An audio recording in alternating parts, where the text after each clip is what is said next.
극락정토 내 성품이 아미타불 내 마음이 극락정토 내 성품이 아미타불 내 마음이 극락정토 내 성품이 아미타불. 오늘 이제 아미타불 두 번째 시간입니다. 어제 제목에 대해서 조금 말씀드렸는데 이제 본문으로 좀 들어갔으면 좋겠습니다. 옛날에 이런 분이 있었어요. 남편하고 연애를 오랫동안 하고 그래가지고 그 사랑이 깊어져서 결혼을 했습니다. 3년간을 정말로 꿈같은 즐거움 속에서 보냈습니다. 그러다가 임신을 하고 아들을 얻었습니다.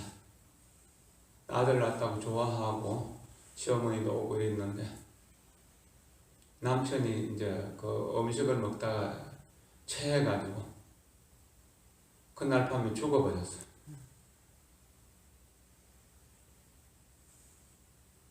그래서 아들을 남편 삼아 이렇게 평생을 사셨는데 평생을 살면서 그 꿈같은 신혼생활을 잊지 못해서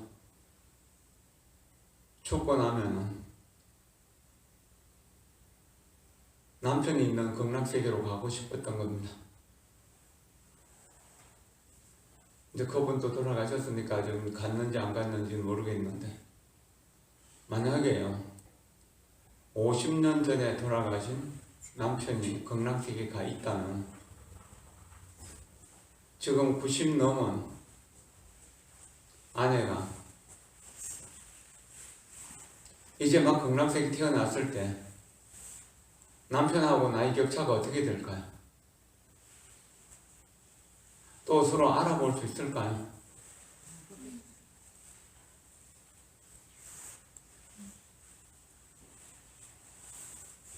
이거 숙제입니다.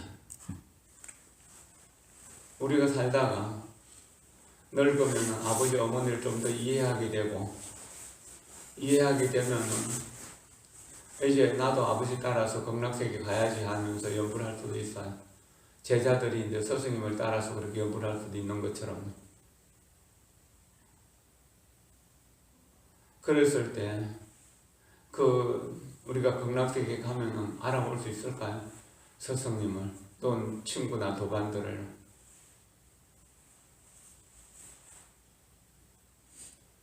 그리고 여기서 친하게 지냈다고 해서 거기서도 친하게 지낼 수 있을까요?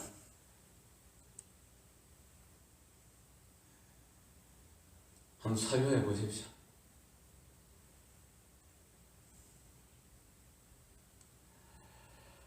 이와 같이 내가 들었습니다. 어느 때 부처님은 1250인이 되는 많은 비구들과 함께 사유국 견정사에 계셨습니다. 여기까지가 이제 육성치라고 하는 그 모든 경전에서 보편적으로 나와 있는 내용입니다. 이와 같이라고 하는 말은 여시라는 말이죠. 원문 속에서 여시, 이와 같이, 또 이와 같은 법을 내가 들었다. 안한존자 자신이 스스로 들었다는 이야기입니다. 그래서 이와 같이라고 할 때 과거 부처님의 법문과 현재 부처님의 법문과 미래 부처님의 법문이 다르지 않다는.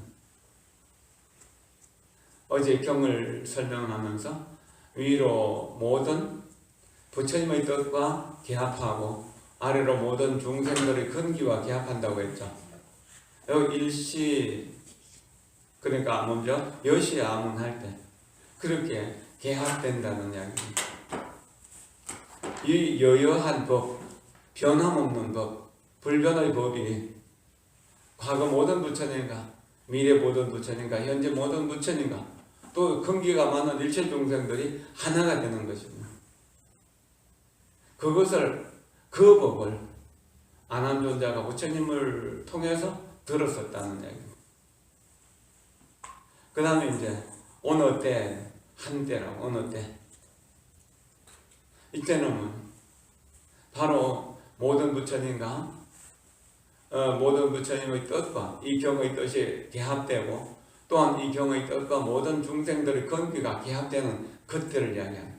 바로 아미타경을 설하던 그 시절이죠. 그 시점이죠. 그때 누군가 바로 부처님이라고 하는 거룩한 분이 1250명이나 되는 많은 비구들과 함께, 이거는 이제 함께 했던 청중들이죠. 부처님이 설하는 설주고 1250 아라하는 청중이죠. 듣는 대중이죠.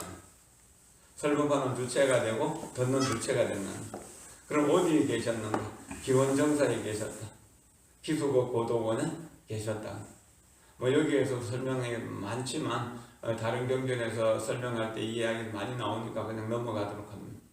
그러면 여시라고 할 때 우리가 이제 믿음이 성취되는 거예요.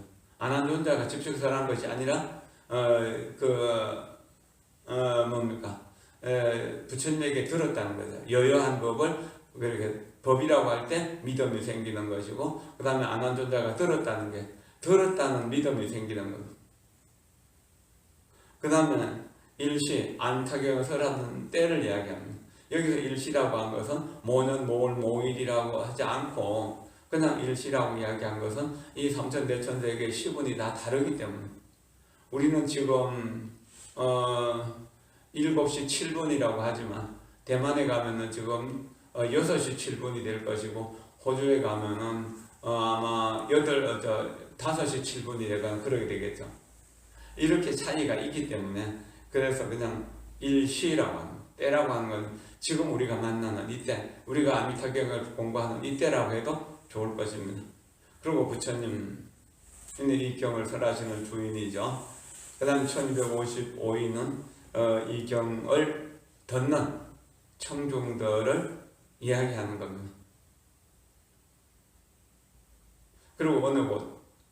바로 기원정사라고 하는 곳. 1250인이라고 하는 건 구체적으로 이야기하면 1255인인데 처음 이제 성도하고 나서 바라나시 사르나트 녹양원에 가가지고 5명의 비구를 제도하고 야사와 더불어서 55명을 또 제도해서 60명이 되었었죠. 거기다가 이제 또 50명하고 해갖고 55인이 되었는데 거기에 이제 사리불과 목련이 100명의 각각 100명씩의 제자를 데려가서 200명이 되었고 우르빈나 가섭, 나제 가섭, 가야 가섭, 삼가섭을 제도하면서 500명, 300명, 200명 해갖고 1000명의 제자가 한꺼번에 들어오게 됐죠. 그래서 부처님을 항상 따라다니는 상주중이 1255명인데 그 오자를 줄이고 그냥 1250명이라고 이렇게 이야기하는 겁니다. 그 중에서 그 모든 사람들이 대체적으로 다 아라한과를 얻은 대덕들인데 이 사람들은 이미 그 사위대성 내외에서 또 부처님 성가에서 이름난 뛰어난 제자들이다. 유명한 제자들이라네요. 그럼 그 제자들 구체적으로 누구인가? 지혜제일인 사리불존자, 신통제일인 마하목걸련존자, 두사제일인 마하가섭존자, 그 다음에 논의제일인 마하가전론존자, 그 다음에 이제 단문제일 물으면은 답을 잘해주는 존자가 마하구치라존자, 그 다음에 그 전도된 생각이 전혀 없는 무전도에서 제일 어쩌면 니바다 존자, 그 다음에 부처님의 뜻을 가장 잘 보존하신 분이 의지제일인 주리반타카 존자, 그 다음에 이제 그 부처님의 이복 동생인 난타 존자, 난타는 한이라고 그러고 면모가 가장 잘생겼다고 합니다. 얼굴도 잘생기고 몸도 잘생기고 이렇게 해서 부처님을 거의 뭐 준하다시피 그런 분이고 또 부처님의 이복 동생입니다. 마하파자파티의 그 아들인 거죠. 정반하면 아버지는 같고 그런 거고 아난타는 사촌 동생이고 법문을 가장 많이 듣고 많이 기억했기 때문에 다문제일이라고 해요. 다문제일 아난타 존자. 이 난타 존자는 정말 아난토 존자도 그렇고 잘생겼었다 그러죠.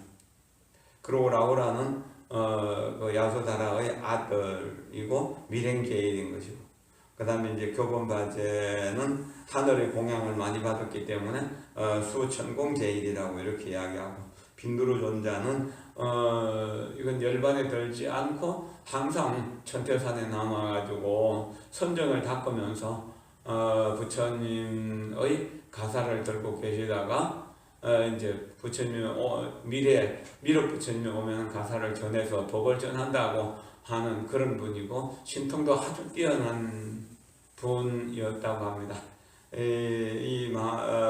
빈두르 존자하고 사리불 존자가 어느 날 탁발을 하다가 이렇게 이제 그 마을을 지나가는데, 큰 마을이라 사람들이 웅성웅성 많이 모여 있어서 보니까 큰 아주 높은 장대 끝에다가 아주 멋있게 만들어진 은행나무 발을 매달아 놓고, 어떤 사람이든지 신통력이 있는 사람은 이것을 떼갖고 하라고. 그런데 이제 많은 스님들도 모여있고 또 뭐 다른 종교의 지도자들도 많이 모여있는데 그냥 쳐다만 보고 어떻게 할 줄 모르는 겁니다.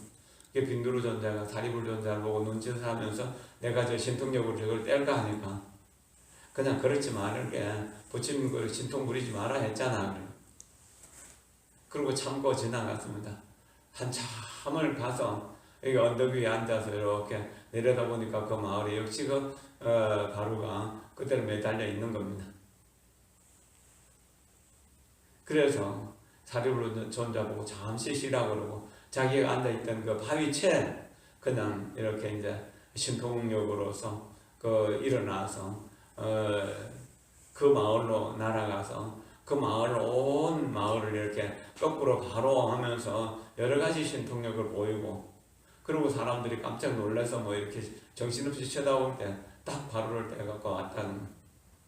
그러니까 사람들이 웅성웅성하고 저 사람이 누구냐 뭐 하고 뭐 별별 이야기들이 나왔을 거잖아요. 그러니까 이제 사리불 존자가 막 그냥 됐다 하면서 그냥 무시하고 가버렸던 겁니다. 그 뒤에 이제 부처님 제자들은 이렇게 신통을 부리는구나, 이래갖고 사람들을 현혹하는구나 하는 이런 이야기들도 나오고 하니까 이제 부처님이 신통을 보이지 말아라 했다는 그런 이야기도 있는. 그리고 지금 우리가 우문사 사리암에 가면은 독성 나한 존자 있죠. 나반 존자. 이 나반 존자가 빈두르 존자이고 아주 신통이 제일이고, 거기서 기도하면은 영음이 아주 많다고 하는. 그리고 사리암에서 기도하면은 이렇게 기도를 잘 해서 요령 소리를 들으면, 그러면은 소원을 이룬다고. 우리 도반 스님이 젊은 스님인데 군대 가기 전에 거기 가서 일주일 동안 용맹 기도를 했다는 거예요. 그러고 이제 며칠 있다가 신체 검사 받으러 갔는데 몸에 아무 이상도 없고 정신적인 이상도 없는데, 마지막 군의관이 너 군대 갈래? 아니면 그냥 면하고 싶냐고. 가도 괜찮지만 안 가면 더 좋죠 그랬죠.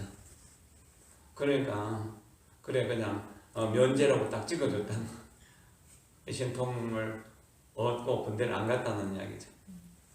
물론 이런 거를 이제 현혹하는 것을 좋아하진 않았기 때문에 부처님 신통을 금했지만, 이런 신통이 좀 뛰어난 분이다. 어쨌든 지금 독성이라고 하는 분 있잖아요. 우리 예불문에서도 영산당시 수불부촉 10대 제자 500성 독수성 1250인 뭐 이렇게 나오잖아요. 거기 나오는 그 독수성이 바로 빈두르 존자라고 하는 겁니다. 그리고 가루타이는 부처님이 출가하기 전에 서성이었다 그러고, 이분도 중생들을 교화하는 제일이어서 교화제일이었다고 합니다. 마하급빈나 존자는 하늘의 별자리를 잘 보는 그런 신통력을 가져서 지성숙 제일이라고 이렇게 하고, 바꾸라 존자는 또 얼굴이 잘생기고 마음 씀씀이도 이제 아주 뛰어나고 또 160살까지인가 뭐 오래 살았다 그럽니다. 그래서 수명제일이라고 이렇게도 합니다. 아누루타 존자는 그 아나율 부처님에게 존다고 꾸지람을 듣고 나서 용맹정진해가지고 눈을 멀었지만, 이 육신은 눈을 멀었지만 천안통을 얻었기 때문에 천안제일이라고 그렇게 이야기합니다. 고교에 나오는 그 천공양제일인 그 수천공양제일인 교본가제, 이 사람은 전생의 소가 검생에 사람으로 태어났고 나중에 출가하게 됐어요. 소는 이제 늘 대색이 많은 습관이 있어서 항상 중얼중얼 뭐라고 하는 것 같이 그런 겁니다. 그래서 부처님이 염주를 만들어가지고 목에 탁 걸어주니까 저 사람이 소대색일질하는 그런 사람이 아니라 그냥 항상 염불하고 있는 사람이다 라고 해서 그 사람을 보고 공양을 많이 올리고 신심을 많이 냈다라고 하는 이야기입니다. 항상 염불하는 것이 소대색일질 하듯이 그렇게 염불을 했다는 이야기입니다. 여기까지 그 아누루타와 같은 큰 제자들이었다까지는 성문종입니다. 성문은 부처님에게 법문을 듣고 깨달음을 얻은 사람, 사제법을 깨달은 사람이죠.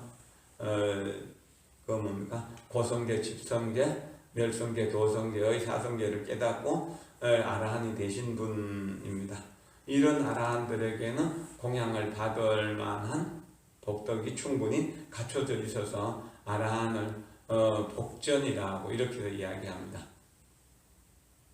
그리고 음공이라고도 이야기를 하고요. 그래서 음공복전이라고도 이야기하죠. 그 다음 나오는 거 봅시다. 이 밖에 법어강자의 문수사리를 비롯하여, 이게 문수보살은 문수사리인데 이게 이제 번역하면 묘길상이라고도 하고 묘덕이라고도 합니다. 문이 묘가 되고 사리가 덕이 되고 또 덕을 이제 길상이라고도 이야기하죠. 그리고 아일타 보살은 누구보다도 가장 뛰어난 사람이라서 문흥성이라고 하는데, 이거는 미륵보살을 이야기하는.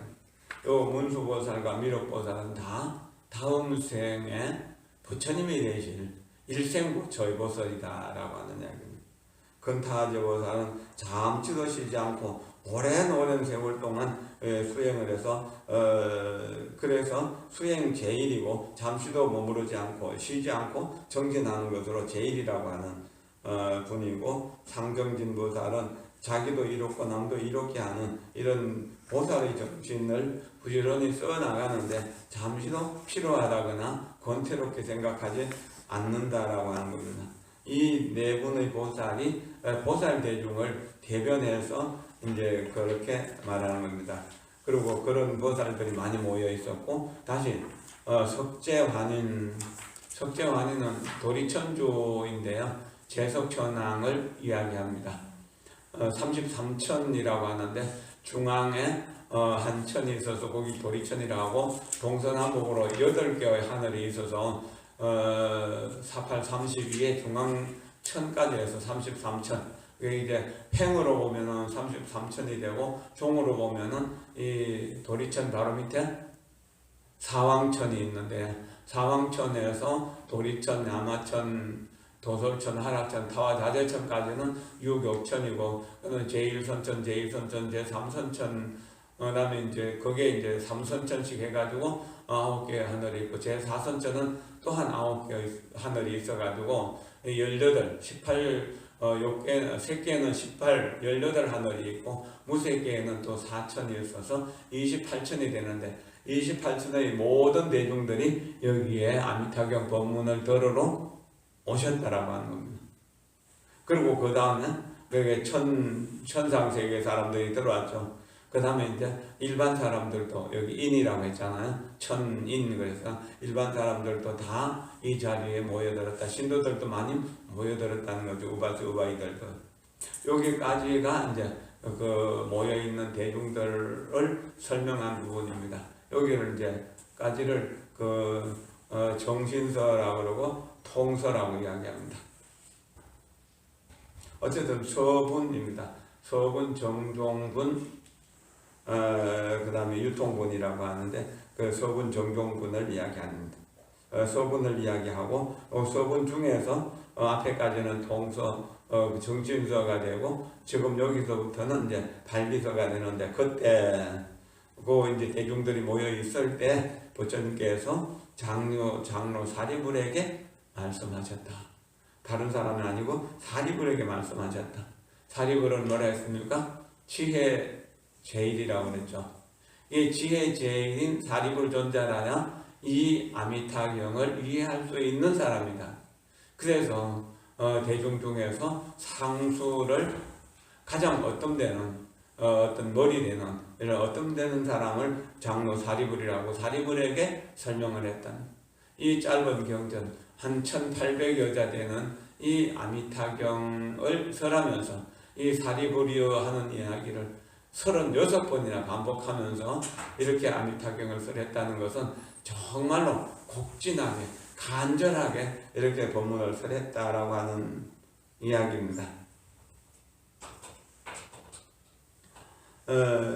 그거는 뭐 그냥 누구도 이 아미타경에 대해서 질문할 수 있는 사람이 없었기 때문에 무문자설, 묻지 않는데도 묻는 사람이 없는데도 스스로 설했다라고 하는 그런 뜻으로 무문자설입니다. 다른 경전은 대체적으로 신도들의 물음이나 스님들의 물음에 대해서 비구성의 물음에 대해서 답한 경전이 그것이 경의 내용인데 여기는 묻지 않는데도 그랬다는 겁니다.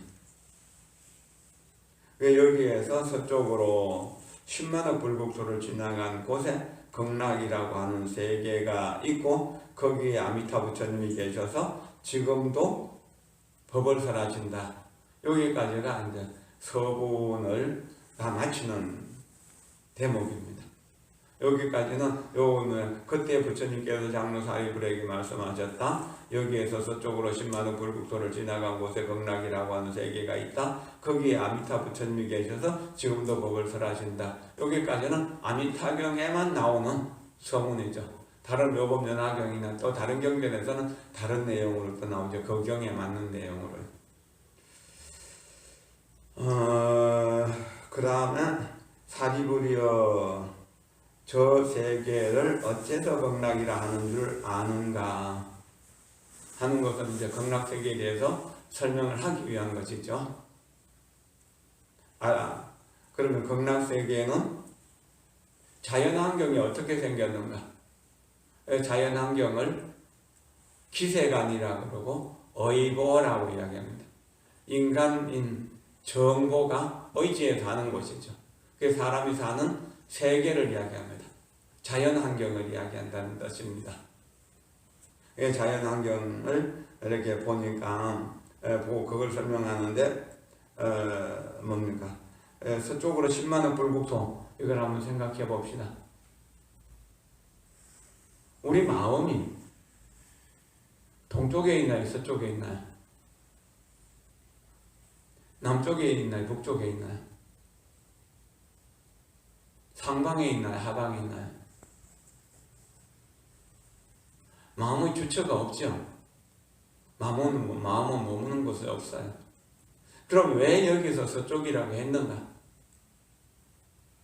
서쪽은 해가 지는 쪽이고 흰 백자, 백색이라고 이야기합니다. 백색은 청정한 곳이다. 그리고 서쪽은 해가 지는 것처럼 우리 생명이 마친 뒤에 갈 수 있는 곳이라는 그런 의미가 있는 겁니다. 그러면 10만억 세계는 뭔가요? 10만억 불국토라고 하는 건 뭔가요? 수행해갖고 10가지 악업이 다 없어져 버리고 10가지 선업이 완벽하게 갖춰졌을 때 가령 살생하지 않고 훔치지 않고 음행하지 않고 거짓말하지 않고 꾸민말하지 않고 이간질하지 않고 그 다음에 이제 탐욕을 부리지 않고 분노를 내지 않고 자비롭고 그 다음에 이제 어리석지 않고 항상 지혜로운 이러한 수행이 완벽하게 갖추어졌을 때 이게 이제 극락세계가 나타난다라고 하는 거예요. 이것은 수행하는 시간을 공간으로 표현한 것이다라고 이렇게 말할 수 있는 겁니다. 그럼 10만억 국토를 시간적으로 표현하면 삼아성직업이라고 이렇게 표현할 수도 있습니다. 보살이 처음 발심해가지고 성불할 때까지의 시간을 여기에서 서쪽으로 10만억 불국토를 지나가는 곳이라고 하는. 만약 우리가 비행기나 혹은 인공위성을 타고 서쪽으로 계속 가면 어디가 나올까요? 지금 이 자리로 돌아오겠지. 그러니까 여기에서 10만억 국토라고 하는 이야기는 해가 지는 곳을 상징하는 것이고, 거기는 우리가 죽은 뒤에 저녁 노을처럼 아름답게 이렇게 이제 우리가 가야 할 곳이라는 그런 것을 상징하는 것이고, 또는 서쪽은 백색을 이야기하는 것, 그 청정한 업, 깨끗한 업으로 가는 곳이라고 하는 것은 그런 것을 설명한 것이다 라고 하는 겁니다. 여기서 불국토라고 하는 것은 부처님을 만나면 부처님을 이어서 부처님의 가르침을 듣고 수행해서 선건과 복덕을 완벽하게 갖추는 곳이기 때문에, 여기 건강경에서 말하는 무량 천만 부처님 처소에 종계선건, 선건을 심은 사람만이 건강경을 이해할 수 있다라고 하는 것처럼, 이렇게 10만억 부처님의 세계를 지나가면서 선건을 심고 복덕을 쌓았기 때문에 극락세계에 갈 수 있는 곳이다라고 하는 겁니다. 그렇게 이해하는 것이 좀 좋을 것 같아요. 그러면은 지금도 아미타 부처님께서 법을 설하고 계신다. 이것은 시간에 구애받지 않는다. 위에는 공간에 대해 있잖아요. 공간으로 표현했고 여기서는 시간으로 표현한다. 그러면 10만억 국토를 지나간 그 공간이 지금이는 여기라는 공간을 떠나지 않은 것이고, 또 여기라고 하는 것, 지금도 법을 설하신다라는 지금이라고 하는 것도 과거와 미래를 다 포함하는, 아까 여잖아요. 여시를 이야기할 때 모든 부처님과 과거 모든 부처님과 미래 모든 부처님이 뜻이 같다는 이야기잖아요. 변하지 않는다는 이야기죠. 예, 그래서 지금도 법을 설하는데 우리가 듣지 못하는 것, 우리가 업이 지중하기 때문에 듣지 못하는 것이고, 이렇게 공부를 하면서 조금씩 전에보다 나은 뭔가를 얻을 수 있어진다는 거죠.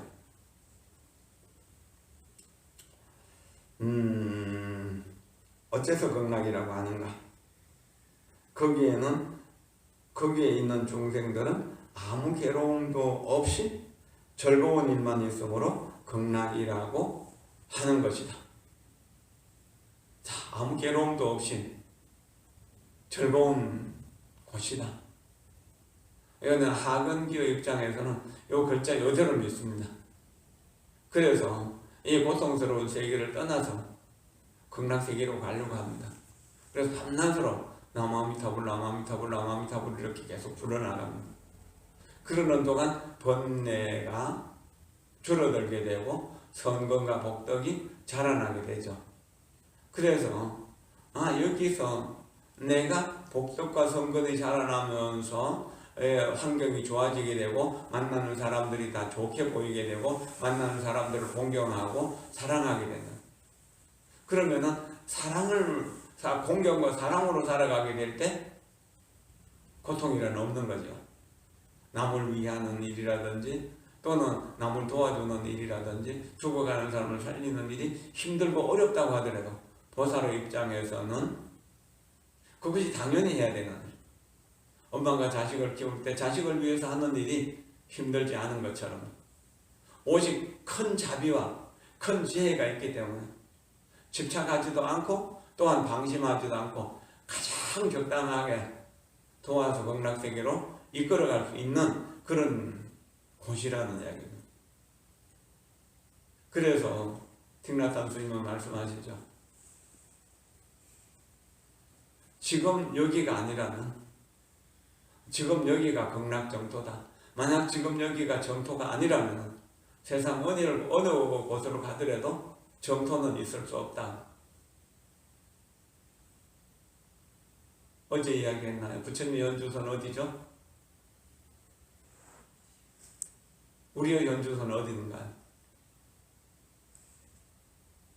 부처님의 연주소가 지금 여기이고 우리의 연주소도 지금 여기죠. 그럼 지금 여기 부처님과 내가 하나가 됐는데 다시 무슨 괴로움이 있겠습니까?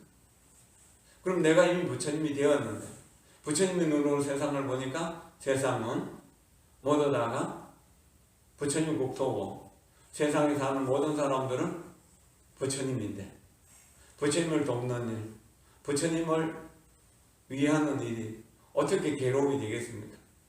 이렇게 이야기하는 것이 조금 차원 높은 대성불자의 마음이라고 이렇게 이야기하는 게 좋을 겁니다. 그렇게 이해. 우리 어떻게 해야 될까요? 만약에 공간 개념으로 우리 여기서 그냥 서로 뭐 부부 싸움도 하고 친구끼리 싸움도 하고 그러다가 여기를 떠나서 다른 찻집에 가거나 아니 공원에 가서 산책한다면 여기서 괴로움이 없어질까요? 거기를 가도 역시 친구를 만나갖고 이야기를 하고 뭐 이렇게 화풀이를 해도 괴로움이 없어지는 건 아니죠. 그러니까 공간 개념으로 이해하기가 어렵다는 얘기예요. 지금 서로 싸우고 나서 화해하지 않은 상태에서 제3자, 제4자 누굴 만나더라도 마음이 편안하진 않죠. 다른 곳에 간다고 하더라도. 그러니까 지금 여기에 내가 오로지 사랑으로 충만되어 있다. 그래서 사랑으로 충만되어 있는 지금 여기가 존경으로 충만되어 있는 지금 여기가 부처님과 함께하는 극락세계가 된다는 거예요. 이렇게 이야기하죠. 만약 지금이라는 시간을 떠날 수가 있을까요? 여기라는 공간을 떠날 수가 있을까요? 천가지 만가지 재주를 부린다고 하더라도 우리는 지금이라는 시간, 여기라는 공간을 떠날 수 없습니다. 이것이 설거지하는 일이든 또는 학교에서 아이들을 가르치는 일이든 공부를 하는 일이든 간에 지금이라는 시간과 여기라는 공간을 떠날 수 없잖아요. 그러니까 지금 여기가 극락정토다라고 해요. 그러나 중생들은 업이 두터워서 이런 말 하면 믿질 않기 때문에 여기에서 서쪽으로 10만억 불국토를 지나간 곳에 극락이라고 하는 세계가 있다. 그럼 거기 가기 위해서는 수많은 부처님, 10만억 부처님을 만나야 되잖아요. 갈 때마다 한 부처님을 만나야 되니까. 그 부처님 만날 때마다 부처님께 선근을 심고 또한 주변 사람들에게 공양을 해서 복덕을 심는 거죠. 그렇게 해서 10만억 부처님에게 선근을 심었을 때 극락세계에 태어날 수 있다는 건강경에서 804천만억 나유타 모든 부처님을 공양하고 따라서 배웠다는, 따라 섬겼다는, 한 부처님도 그냥 지나치지 않았다는. 그럼 지금 내가 만나는 모든 사람, 그 사람이 나를 해코지하든 칭찬을 하든 간에 내가 이미 부처님의 눈을 갖추었으니까 그 사람이 부처님으로 보이고 그 나를 인욕바라미를 성취할 수 있도록 자비바라미를 성취할 수 있도록 도와주는 그런 인연이라고 생각한다면 그 사람들로 인해 가지고 내가 고통받을 일이 없어지는 것이고 그것이 정토를 만들어가는 일이 아닐까요? 그렇겠죠. 우리 그렇게 이해하는 게 좀 좋죠. 그래서 지금 여기가 극락정토다. 만약에 우리가 그 어떤 공간 개념으로 본다면 어려운 일이에요. 그러나 우리 공간 개념으로 한번 생각해 봅시다. 선한 사람이 모여 사는 곳은 선한 사람들만 살 수 있죠. 악한 사람들은 악한 사람들끼리 모여 살죠. 술을 좋아하는 사람은 술집에 술꾼들하고 늘 모이게 되고 도박을 좋아하는 사람은 도박꾼들하고 모이게 되고 수행을 좋아하는 사람들 이렇게 법당에 모여가지고 수행하는 사람들끼리 도반이 되는 거잖아요. 그러니까 우리가 계속 아미타불을 부르면은 아미타 부처님의 수행자들, 미타 행자들끼리만 모이니까 자연스럽게 여기가 극락이 되기가 쉬운 거죠. 아닐까요? 그래서 유유상종, 비슷한 종류끼리 모인다. 그럼 수행을 잘하는 사람들끼리 모여서 사는 것이다. 그게가 극락이다. 지금 여기를 그런 곳으로 만들어야 된다라고 하는 이야기도 되는 겁니다. 이게 총체적으로 즐거움은 있다는 것은 내 마음속에 미움이 없다. 탐심이 없다. 욕망이 없다. 또 어리석음이 없다. 뭐 그런 것으로 이해해도 좋겠죠.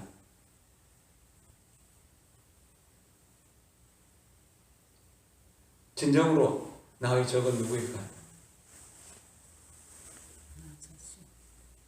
네. 나를 괴롭히는 탐진치, 그것으로 인해 가지고 뭐죠? 10가지 악업이 끊임없이 일어나는 것, 그것을 따라가고 그것을 나라고 생각하는 이것이 가장 무서운 적이죠. 그럼 그걸 극복하는 사람은 누군가요? 결국 나 자신이죠. 부처님을 도와서 부처님의 도움을 받아서 번뇌라고 하는, 탐진치라고 하는 번뇌, 탐진치로 인해서 생기는 모든 번뇌를 다 소멸하는 그 자리가 바로 극락세계다. 그러니까 내 마음에서 정토를 만드는 거죠. 그래서 유마경에서 말씀하시기를 마음이 청정함을 따라서 정토도 청정해진다라고 하는 겁니다.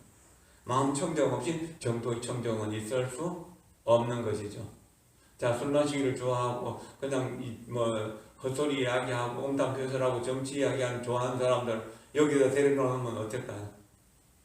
이런 이야기 너무 재미없고 너무 지루할 거잖아요. 관심이 아예 없으니까요. 그래서 선근과 복덕이 있는 사람이 아니면 이 경전을 들을 수 없는 이유인 겁니다. 그러니까 극락이라고 하는 세계, 부처님 옆에 술 마시기 좋아하고 도박하기 좋아하고 춤추기 좋아하는 사람들 데려다 놓으면 그 사람들이 여긴 정토야, 그러니까 나는 정말 행복해, 그럴까? 뭐 지옥보다 더 무서울 거예요. 가령 하루 10시간씩 이렇게 좌선하는 선방에 저기 농사 짓는 사람들, 장사하는 사람들 데려다 놓으면 앉아있을 수 있을까요? 하루 이틀도 앉아있기 어렵죠. 그럼 오기로 하루 이틀 앉아있는다고 하더라도 다리에 쥐가 나고 몸에 정말 미칠 것 같은 답답함이 몰려오죠. 그러니까 마음을 쉬는 것이 중요한 일이지 내가 몸이 어디로 가는 게 중요한 건 아닌 거예요. 처음 제가 말씀드렸죠.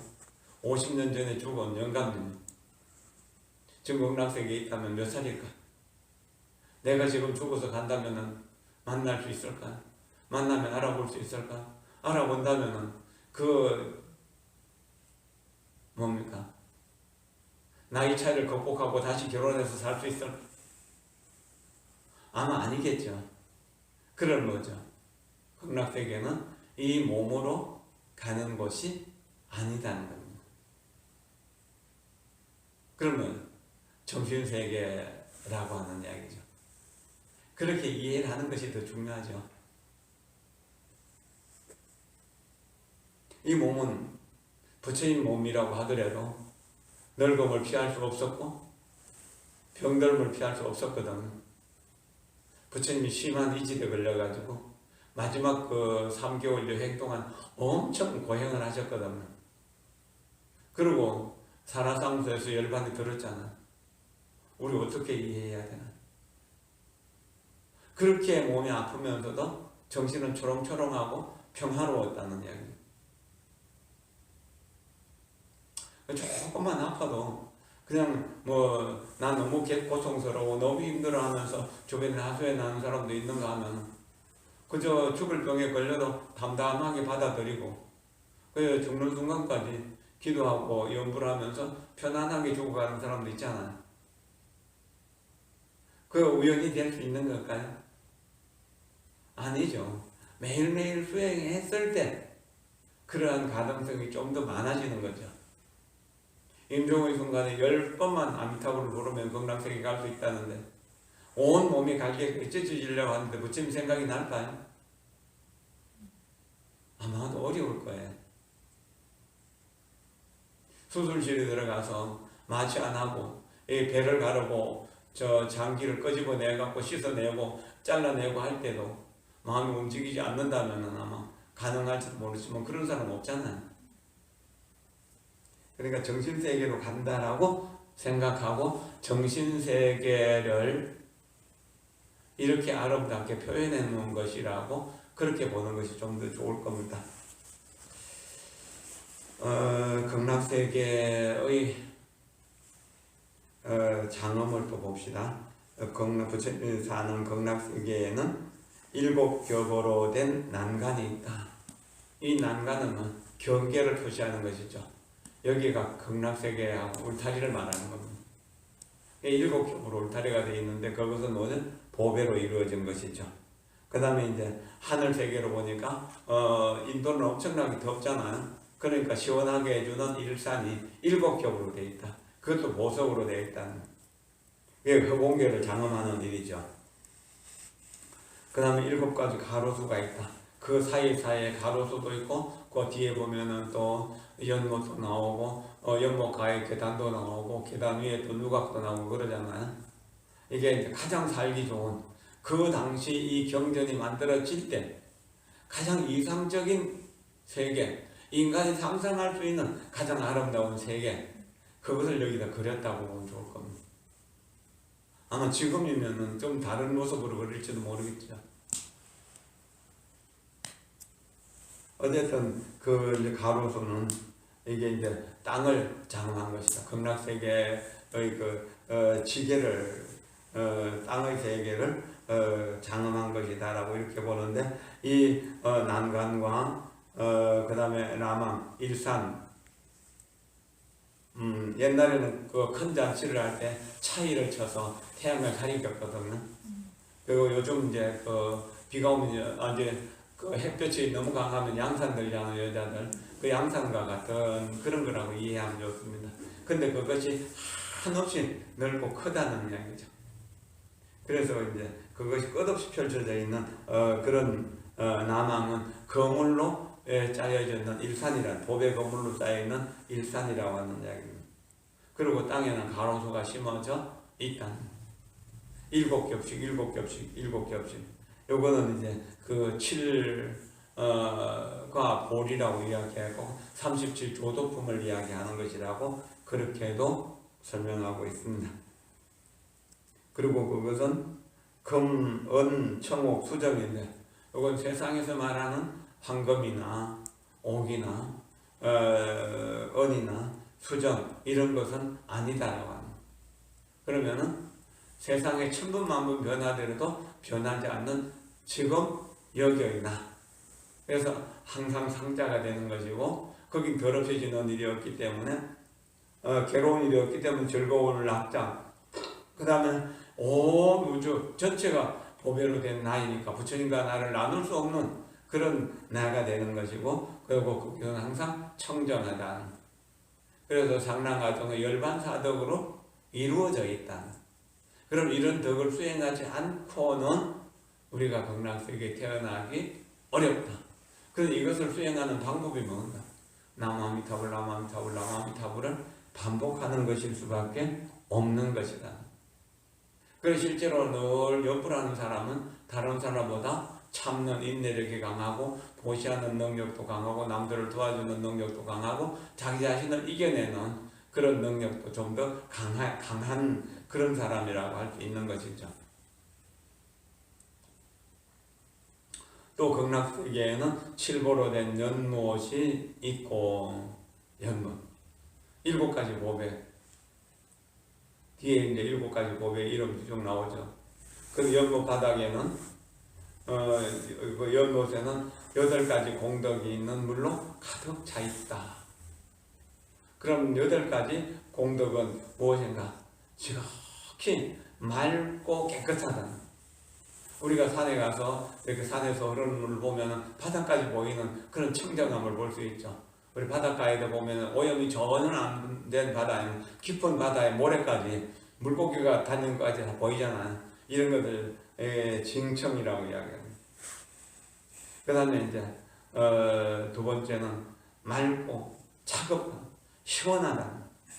인도에는 항상 덥잖아요. 시원한 물이 없는데 여기는 이제 시원하다. 시원한 물이란 극락세계 물, 모든 번뇌가 없어졌기 때문에 시원해지는 거죠. 그 다음에 달고 맛있다, 감미롭다는 이야기. 그 다음에 부드럽고 유연하다, 가볍다. 이게 이제 석분이 많이 들어있는 석회질이 많이 들어있는 물에는 보면 물 떠다 놓으면 그 석회가 밑으로 가라앉고 그러면서 물이 무겁거든요. 그런데 그런 게 없기 때문에 지극히 가볍고 부드럽다는, 그리고 윤택하다는, 다섯 번째는 윤택하다. 여섯 번째는 편안하고 화목하고, 이렇게 그걸로 인해 가지고 갈등이 생기지 않고 몸에 병이 없어지게 된다. 그 다음에 배고픔과 목마름을 면하게 해주는 것이고, 그 다음에 여덟 번째는 이 몸을 아주 건강하게 잘 길러준다는, 몸과 마음이 편안해진다는, 이런 물로 가득 차 있고, 그 연못 바닥에는 황금 모래가 깔려 있다. 가장 귀한 것으로 이루어져 있다는, 이것을 볼 때 표면이나 바닥이나 주변이나 안에 전체가 다 귀한 걸로 되어 있다는, 우리가 깨달음을 얻었을 때 부처님이 말씀하셨거든요. 그 화엄경에서 내가 보리수 아래에서 건강보좌에 앉아서 깨달음을 이루었을 때 세상을 보니까 세상은 전부 다이아몬드로 이루어졌더라고요. 금강소성이라고 해서. 그럼 우리가 수행에서 수행의 차원이 높아질수록 우리 어떤가? 사람들을 귀하게 대하라. 높이 존경할 수 있어야 된다. 그러면은 아무리 도가 높다 하더라도 사람을 무시하는 사람이라면 이 사람은 도인이라고 보기 어렵다는 거예요. 겸손하고 겸손해서 더 이상 겸손할 수 없을 때까지 자기를 낮추고, 그 다음에 존경하고 존경해서 끝없이 존경하는 마음이 있는 사람이라야만 수행을 잘하고 깨달음을 얻은 사람이라고. 근데 아부성이라든지 거모술수를 위해서, 또 어떤 자리를 위해서, 돈을 벌기 위해서 만남 속에서 거짓으로 겸손한 채 하는 것, 친절한 채 하는 것은 아니겠죠. 진실로 나가 없어졌을 때 모두를 존경할 수 있는 마음, 모두를 내 생명만큼이나 소중하게 여길 줄 아는 그런 마음. 그래서 여기 보배가 그렇게 많이 나오는 겁니다. 그러면 이 모든 것들 뭐죠? 보배 같은 우리의 마음이고 우리 마음이 만들어낸 것이다라고 이렇게 봐야 되는 거죠.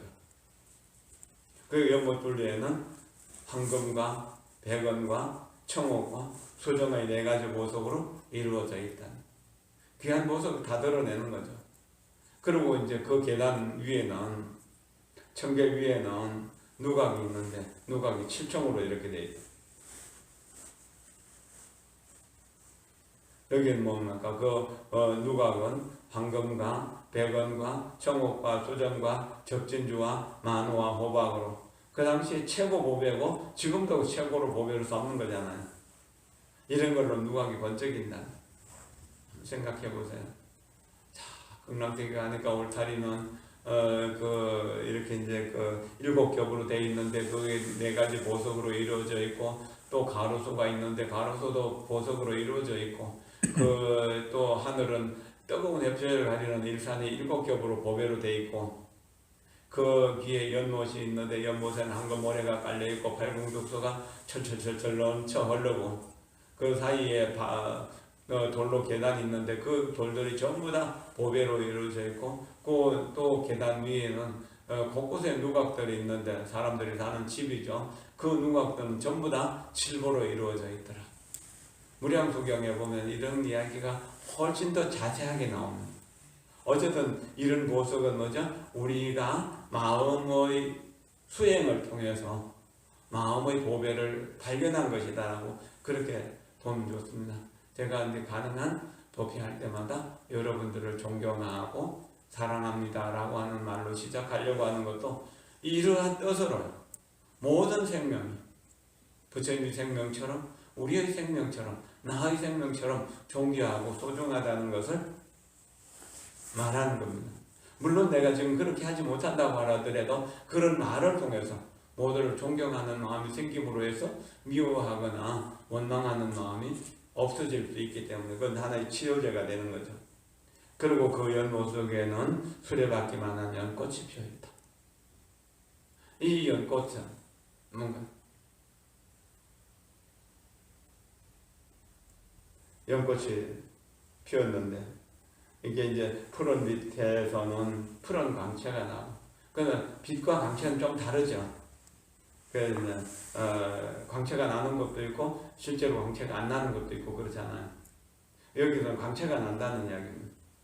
푸른 연꽃을 우발라라고 그러고 누런 연꽃을 구물두라고 그러고 붉은 연꽃을 발두마라고 그러고 흰 연꽃을 분달이라고 이야기합니다. 어쨌든 그런 광채가 나는데 참으로 아름답고 정결하다. 아름답고 향기롭고 정결하다. 이게 연꽃이 갖추고 있는 네 가지 덕이고, 여기서 푸른빛, 누른빛, 붉은빛, 흰빛, 이것도 그 연꽃의 공덕을 설명하는 하나의 방법이다라고 하는 겁니다.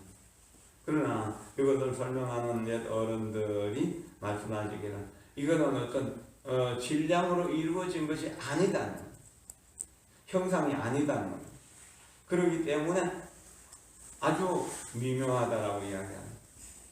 그 다음에 형상이 없기 때문에 빛은 걸림이 없잖아요.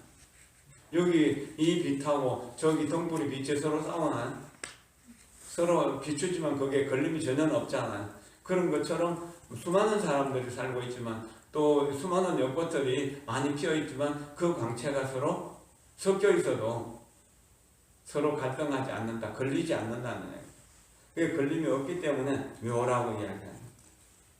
질량이 아니기 때문에, 형상이 아니기 때문에 미라고 이야기하는 거고, 걸림이 없기 때문에 묘라고 이야기하는 것이고, 그 다음에 이제 먼지가 붙을 수가 없기 때문에, 때가 묻을 수 없기 때문에 깨끗한 결자를 뜨는 것이고, 또 이제 저 극락세계의 연꽃대는 광채에 이미 뛰어나기 때문에 향기가 또한 아주 특별한 뛰어난 향기가 있다는 것이죠.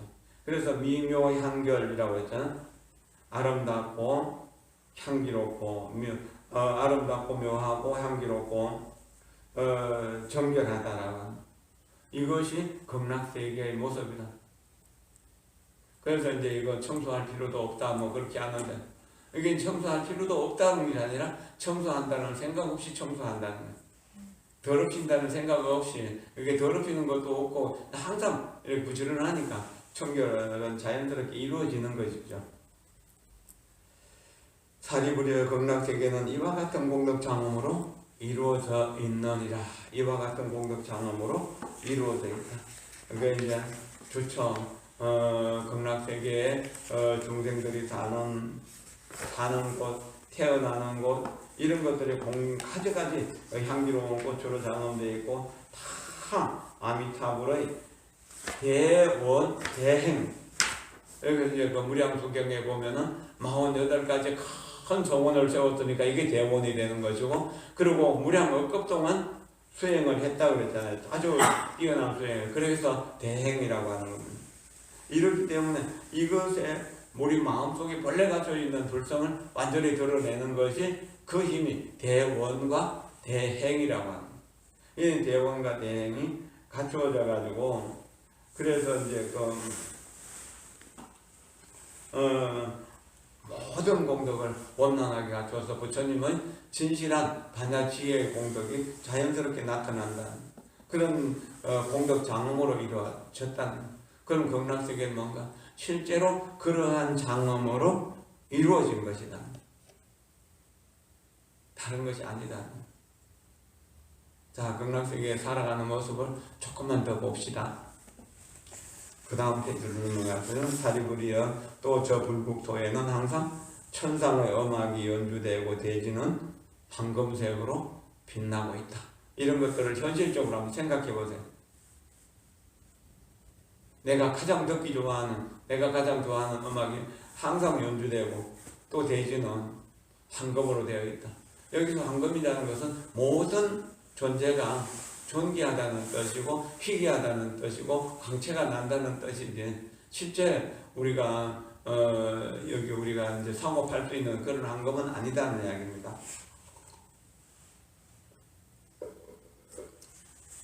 그리고 밤낮으로 하늘 세계에서 가장 아름다운 만다라 꽃비가 내린다.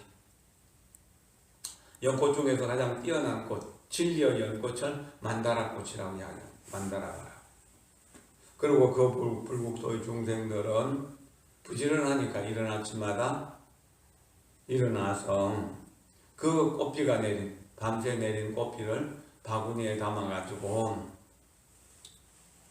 다른 세계, 10만억 부처님의 세계에 다니면서 10만억 부처님께 공양한다.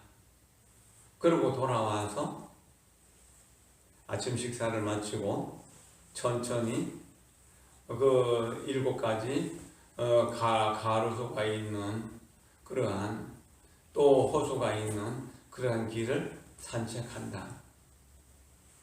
이게 어떻게 가능할까? 어제 제가 말씀드렸죠? 역사적인 차원에서는 가능할 수 없는 거지. 궁극적인 차원에서는 가능하다라고. 우리 마음의 모양을 생각해 봅시다. 어릴 때부터 지금까지 본 것이 얼마입니까? 알고 기억하는 것이 얼마입니까? 그러고 깨닫고 정독한 것이 얼마입니까? 잊어버리지 않는 기억들. 무수히 많죠. 그런데 그 마음에 뭐 들어있는 뭐를 꺼내 보일 수 있나? 꺼내 보일 수 없지만 그 자리, 그 상황에서 적당하게 언제든지 꺼내서 쓸 수 있는 거잖아요. 이게 마음의 모양이다. 우리가 태양을 보면 태양이 마음속으로 들어오고, 하늘을 보면 하늘이 마음속으로 들어오고, 은하수를 보면 은하수가 마음속으로 다 들어와서 우리가 이해하잖아요. 그런 것들이 무수히 많지만 실제로 그것이 어떤 표시나는 것이 아니잖아요. 형상이 아니기 때문에. 그러니까 마음의 모양이라는 뜻입니다. 그렇게 이해할 때 이해가 가능한 것이에요. 이것을 다른 모습으로 비유해서 설명해 보면 깨끗하고 큰 거울이 있다. 거울 속에 모든 것이든지 가면 그대로 비추잖아요. 그러면 수백 명, 수천 명이 서로 어우러져 가지고 이야기도 하고 그런다면 그 수백 명, 수천 명이 그대로 거울에 다 비치는 거잖아요. 그러나 거울이 그것을 받아들이는 것도 아니고 또 우리가 그 거울 속으로 들어간 것도 아니잖아요. 자, 하늘에 있는 달은 하나잖아요. 근데 물 있는 곳마다 다 비치잖아요. 하나의 달이 모든 우리에다가 다 비치는 것과 같은 것입니다.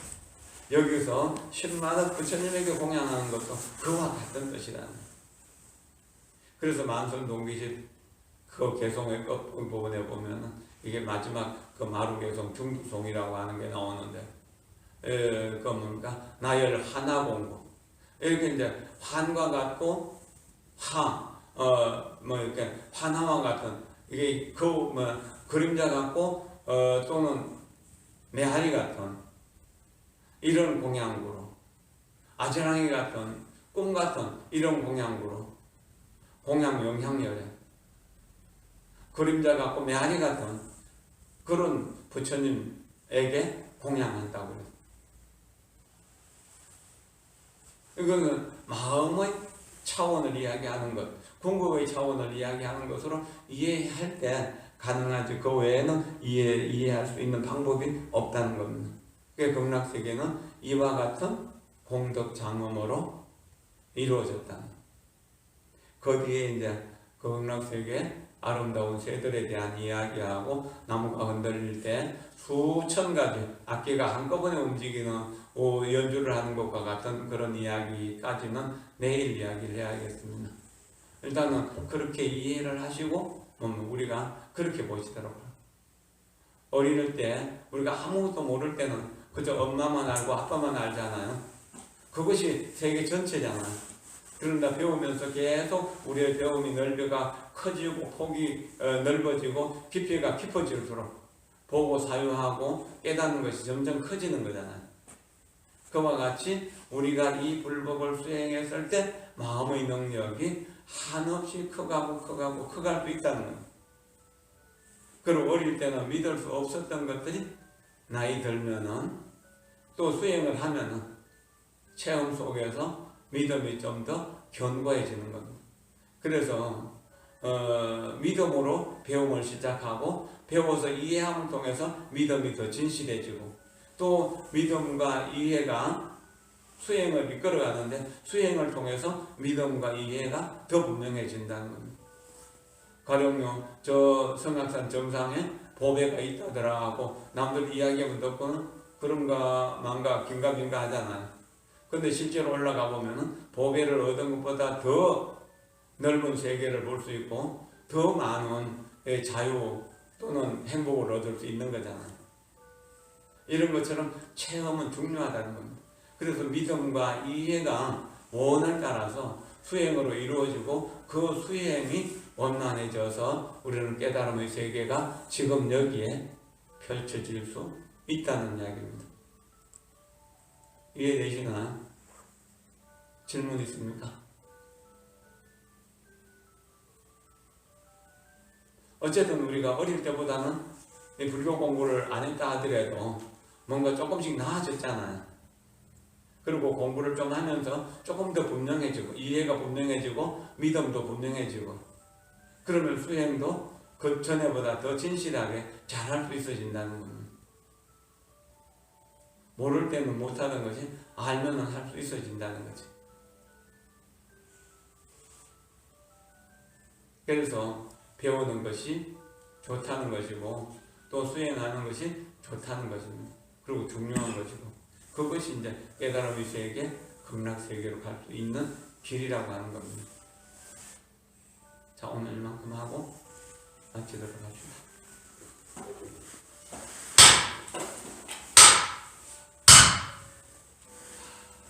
이제 천천히 걷는 수행을 하면서 하나를 다녀오실 분들 다녀오시고 합시다.